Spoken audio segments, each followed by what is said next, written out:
Ideia sortu zen, nolabait, merkataritza sustatzeko borondate bat bazegoelako udalaren aldetik eta merkate elkartean aldetik. Eta, bueltak ematen hasi ginen, 2011an nola egin zitekeen hori, eta, ideia ona iruditu ditzaigun horrelako zerbait egitea, ardatz bezala hartuta, herrian merkataritza sustatuko bagendun, herritarrak herrian erosteaz kontzientziatu behar genitula. Horretarako ezinbestekoa zela, herritar horiek erosi hartzen den garaian herrian. Hortaz, amu moduan edo sortu zen ekintza bada parke hau, nolabait, herritar edo kontsumitzaile potentzia horiek herrian geratzeko, ez? Ideia horretatik hasi zena, hala ere, nik uste, herrigintza eredu bat bilakatu dela, ez? Eta nik hori azpimarratu nahi genuke. Gabonetako kanpaina hasiera prestatzen eta parkea aipatu da, baina beste ekintza batzuk ere martxan dazkau, hori merkatari elkartetik bultzatuta.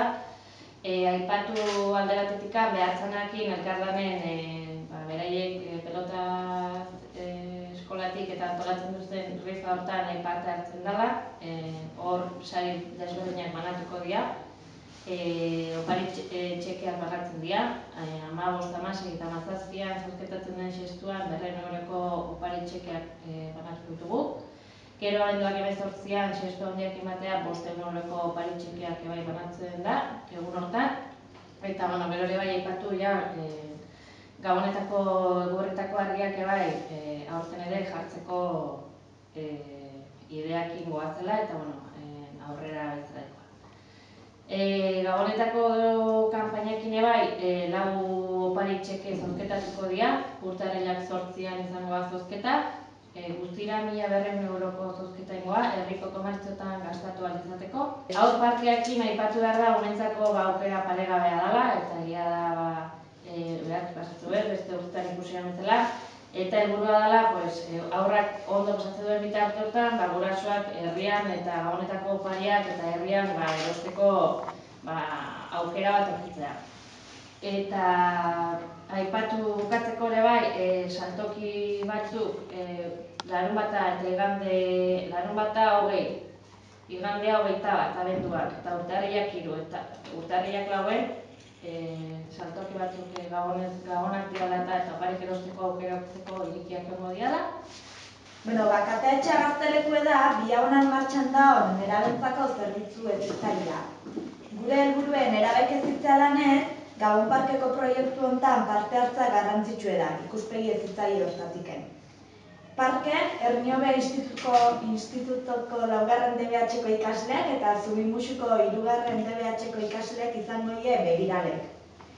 Gaztelekuko hezitzaileekin deun lana, nerabekin harremanetan jarri eta bete behar duen begirale erroloi barneratzen laguntzea izan da.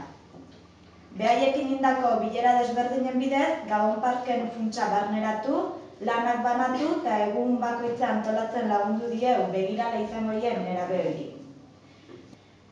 Parke bat baino gehiago da gutzako Gabon Parkea, eta honen bidez esperientzia berazgarri jasoko ditu, bai antolatzaileek eta baita Gabon Parkea gerturatuko dien familik.